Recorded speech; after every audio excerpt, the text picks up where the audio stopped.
ಬಿಜೆಪಿಗೆ big twist ಕೊಟ್ರ ಕುಮಾರಣ್ಣ. ಎಚ್ಚರಿಕೆಯನ್ನು ನಂಬಿದ್ದ ಸಿಪಿವೈಗೆ ಬಿಗ್ ಶಾಕ್. ಚನ್ನಪಟ್ಟಣ ಚಕ್ರವ್ಯೂಹಕ್ಕೆ ಸಿಲುಕೋದ್ಯಾರು? ಮಾಜಿ ಸಿಎಂ ಕುಮಾರಸ್ವಾಮಿ ತಮಗೆ ಲಾಭ ಇಲ್ಲದೆ ಯಾವ ಕೆಲಸಕ್ಕೂ ಕೈ ಹಾಕಲ್ಲ ಅನ್ನೋ ಮಾತುಗಳಿವೆ. ಅದು ಕಾಂಗ್ರೆಸ್ ಜೊತೆ ಕೈ ಜೋಡಿಸೋದಿರಬಹುದು ಅಥವಾ ಬಿಜೆಪಿ ಜೊತೆ ಹೊಂದಾಣಿಕೆ ಮಾಡಿಕೊಂಡಿದ್ದಿರಬಹುದು. ಎಲ್ಲವೂ ಲಾಭ ಲೆಕ್ಕಾಚಾರದಲ್ಲೇ ಇರುತ್ತೆ. ಕಳೆದ ಲೋಕಸಭಾ ಚುನಾವಣೆಯಲ್ಲಿ ಬಿಜೆಪಿ ಜೊತೆ ದೋಸ್ತಿ ಮಾಡಿಕೊಂಡಿದ್ದಕ್ಕಾಗಿನೇ ಇವತ್ತು ಎಚ್.ಡಿ. ಕುಮಾರಸ್ವಾಮಿ ಕೇಂದ್ರ ಮಂತ್ರಿಯಾಗಲು ಸಾಧ್ಯವಾಗಿರೋದು. ಪರಿಸ್ಥಿತಿ ಹೀಗಿರುವಾಗಲೇ ಚನ್ನಪಟ್ಟಣ ಬೈ ಎಲೆಕ್ಷನ್ ಅಲ್ಲೂ ದಳಕ್ಕೆ ಲಾಭ ಮಾಡಿಕೊಡೋಕೆ ಎಚ್.ಡಿ. ಕುಮಾರಸ್ವಾಮಿ ಭರ್ಜರಿ ಪ್ಲಾನ್ ಹಾಕಿದ್ದಾರೆ. ಕುಮಾರಸ್ವಾಮಿ ಅವರ ಆ ಪ್ಲಾನ್ ನೋಡಿ ಬಿಜೆಪಿಯೇ ಬೆಚ್ಚಿ ಬಿದ್ದಿದೆ. ಅದರಲ್ಲೂ ಎಂಎಲ್ಸಿ ಸಿಪಿ ಯೋಗೇಶ್ವರ್ ಅವರಂತೂ ಶಾಕ್ ಆಗಿದ್ದಾರೆ. ಹಾಗಾದ್ರೆ ಏನದು ಎಚ್.ಡಿ. ಕುಮಾರಸ್ವಾಮಿ ಅವರ ಪ್ಲಾನ್? ಚನ್ನಪಟ್ಟಣ ಚಕ್ರವ್ಯೂಹಕ್ಕೆ ಸಿಲುಕೋದ್ಯಾರು? ಅದನ್ನ ಡೀಟೇಲ್ ಆಗಿ ತೋರಿಸ್ತೀವಿ. ಆದ್ರೆ ಅದಕ್ಕಿಂತ ಮೊದಲು ಹಲೋ ಕನ್ನಡ ಯೂಟ್ಯೂಬ್ ಚಾನೆಲ್ ಅನ್ನ ಸಬ್ಸ್ಕ್ರೈಬ್ ಮಾಡ್ಕೊಳ್ಳಿ. ಹಾಗೇನೆ ಪಕ್ಕದಲ್ಲಿರೋ ಬೆಲ್ ಬಟನ್ ಅನ್ನು ಪ್ರೆಸ್ ಮಾಡಿ. ಚನ್ನಪಟ್ಟಣ ಕೇಂದ್ರ ಸಚಿವ ಎಚ್.ಡಿ. ಕುಮಾರಸ್ವಾಮಿ ಅವರಿಂದ ತೆರವಾಗಿರುವ ಕ್ಷೇತ್ರ.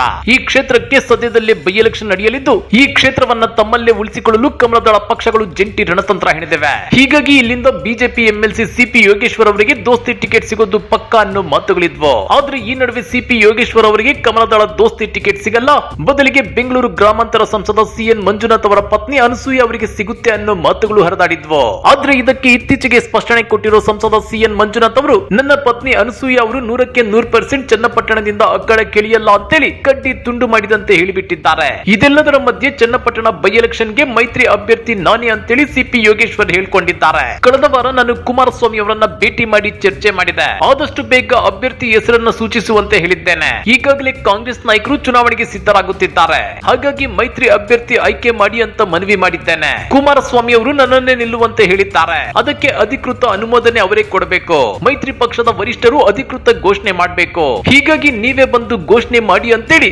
ಅವರನ್ನೇ ಕೇಳಿದ್ದೇನೆ ಅಂತ ಹೇಳಿದ್ದಾರೆ. ಆದ್ರೆ ಕಹಾನಿ ಮೇ ಟ್ವಿಸ್ಟ್ ಅನ್ನೋ ಹಾಗೆ ಎಚ್.ಡಿ. ಕುಮಾರಸ್ವಾಮಿ ಸಿಪಿ ಯೋಗೇಶ್ವರ್ ಅವರ ಮಾತನ್ನ ಅಲ್ಲಗಳೆದಿದ್ದಾರೆ. ಚನ್ನಪಟ್ಟಣ ಬೈ ಎಲೆಕ್ಷನ್ ನ ದೋಸ್ತಿ ಅಭ್ಯರ್ಥಿ ಸಿಪಿ ಯೋಗೇಶ್ವರ್ ಅವರಲ್ಲ.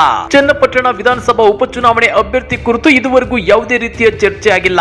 ಪಕ್ಷದ ಸ್ಥಳೀಯ ನಾಯಕರು ಕಾರ್ಯಕರ್ತರ ಜೊತೆ ಚರ್ಚೆ ಮಾಡಿ ಅಂತಿಮ ನಿರ್ಣಯ ಕೈಗೊಳ್ಳಲಾಗುವುದು ಅಂತ ಹೇಳಿದ್ದಾರೆ. ಹಾಗಾದ್ರೆ ಕುಮಾರಸ್ವಾಮಿ ಅವರ ಮನಸ್ಸಲ್ಲಿ ಯಾರಿರಬಹುದು? ಅದ್ಯಾರನ್ನ ಚನ್ನಪಟ್ಟಣ ಬೈ ಎಲೆಕ್ಷನ್ ಅಭ್ಯರ್ಥಿಯನ್ನಾಗಿ ಮಾಡಬೇಕು ಅಂತ ಅಂದ್ಕೊಂಡಿದ್ದಾರೆ. ಕುಮಾರಸ್ವಾಮಿ ಮೊದಲೇ ಪ್ಲಾನ್ ಮಾಡಿದಂತೆ ಕೊನೆಗೆ ತಮ್ಮ ಪುತ್ರ ನಿಖಿಲ್ ಕುಮಾರಸ್ವಾಮಿ ಅವರನ್ನೇ ತಂದು ನಿಲ್ಲಿಸ್ತಾರಾ ಅನ್ನೋ ಅನುಮಾನಗಳು ವ್ಯಕ್ತವಾಗ್ತಿವೆ. ನಿಮ್ಗೆ ಗೊತ್ತಿರಲಿ, ಕಳೆದ ಲೋಕಸಭಾ ಚುನಾವಣಾ ಹೊಸ್ತಿಲಲ್ಲಿ ಎಚ್.ಡಿ. ಕುಮಾರಸ್ವಾಮಿ ಬಿಜೆಪಿ ಜೊತೆ ದೋಸ್ತಿ ಕುದುರಿಸಿಕೊಳ್ಳಬೇಕಾದ್ರೇನೆ ಬಿಜೆಪಿ ಜೊತೆ ಒಂದು ಒಪ್ಪಂದ ಮಾಡಿಕೊಂಡಿದ್ರು ಎನ್ನಲಾಗ್ತಿದೆ.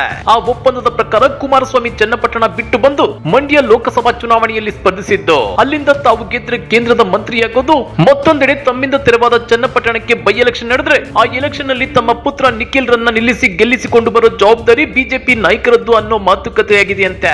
ಇದೇ ಕಾರಣಕ್ಕೆ ಬಿಜೆಪಿ ಜೊತೆ ದೋಸ್ತಿ ಒಪ್ಪಂದ ಮಾಡಿಕೊಳ್ಳಲು ಎಚ್.ಡಿ.ಕೆ ದಿಲ್ಲಿಗೆ ಹೋದಾಗ ಅಂದಿನ ಜೆಡಿಎಸ್ ರಾಜ್ಯಾಧ್ಯಕ್ಷರಾಗಿದ್ದ ಸಿಎಂ ಇಬ್ರಾಹಿಂ ಅವರ ಬದಲು ತಮ್ಮ ಪುತ್ರ ನಿಖಿಲ್ ಕುಮಾರಸ್ವಾಮಿ ಅವರನ್ನ ಜೊತೆಗೆ ಕರೆದುಕೊಂಡು ಹೋಗಿದ್ದು. ದಿಲ್ಲಿಯಿಂದ ಬಂದ ಮೇಲೆ ನಿಖಿಲ್ ಕುಮಾರಸ್ವಾಮಿ ಯಡಿಯೂರಪ್ಪನವರ ಕಾಲಿಗೆ ಬಿದ್ದು ಆಶೀರ್ವಾದ ಪಡ್ಕೊಂಡು ಬಂದಿದ್ರು. ಈ ಎಲ್ಲಾ ಬೆಳವಣಿಗೆಗಳನ್ನ ಗಮನಿಸಿದ್ರೆ ಚನ್ನಪಟ್ಟಣ ಬೈ ಎಲೆಕ್ಷನ್ ಅಖಾಡಕ್ಕೆ ನಿಖಿಲ್ ಎಂಟ್ರಿ ಕೊಡೋದು ಪಕ್ಕ ಅನ್ನೋ ಮಾತುಗಳು ಕೇಳಿ ಬರ್ತವೆ. ಆದ್ರೆ ಈಗಾಗಲೇ ಚನ್ನಪಟ್ಟಣದಲ್ಲಿ ಚಕ್ರವ್ಯೂಹ ರೆಡಿ ಮಾಡ್ತಾ ಇರೋ ಡಿ.ಕೆ ಸಹೋದರರು ಈ ಸಲ ಚನ್ನಪಟ್ಟಣವನ್ನ ಬಿಟ್ಟು ಕೊಡೋ ಸೀನೆ ಇಲ್ಲ ಅಂತೇಳಿ ಚನ್ನಪಟ್ಟಣ ಗೆಲುವನ್ನ ತೀರಾ ಪ್ರತಿಷ್ಠೆಯಾಗಿ ತಗೊಂಡಿದ್ದಾರೆ. ಹಾಗಾದ್ರೆ ನಿಖಿಲ್ ಕುಮಾರಸ್ವಾಮಿ ಚನ್ನಪಟ್ಟಣ ಚಕ್ರವ್ಯೂಹಕ್ಕೆ ಎಂಟ್ರಿ ಕೊಡ್ತಾರಾ? ಎಂಟ್ರಿ ಕೊಟ್ಟು ಅಭಿಮನ್ಯುವಿನ ರೀತಿ ಸೋಲ್ತಾರಾ? ಇಲ್ಲ ಅಪ್ಪನ ಸಹಾಯದಿಂದ ಚನ್ನಪಟ್ಟಣ ಚಕ್ರವ್ಯೂಹವನ್ನ ಗೆದ್ದು ಬರ್ತಾರಾ? ಕಮೆಂಟ್ ಮಾಡಿ, ವಿಡಿಯೋ ಲೈಕ್ ಮಾಡಿ, ಶೇರ್ ಮಾಡಿ. ಇಂಥ ಮತ್ತಷ್ಟು ರೋಚಕ ರಾಜಕೀಯ ಸುದ್ದಿಗಳನ್ನ ಮಿಸ್ ಮಾಡದೆ ನೋಡ್ಬೇಕು ಅಂದ್ರೆ ಹಲೋ ಕನ್ನಡ ಯೂಟ್ಯೂಬ್ ಚಾನೆಲ್ ಅನ್ನ ಸಬ್ಸ್ಕ್ರೈಬ್ ಮಾಡ್ಕೊಳ್ಳಿ.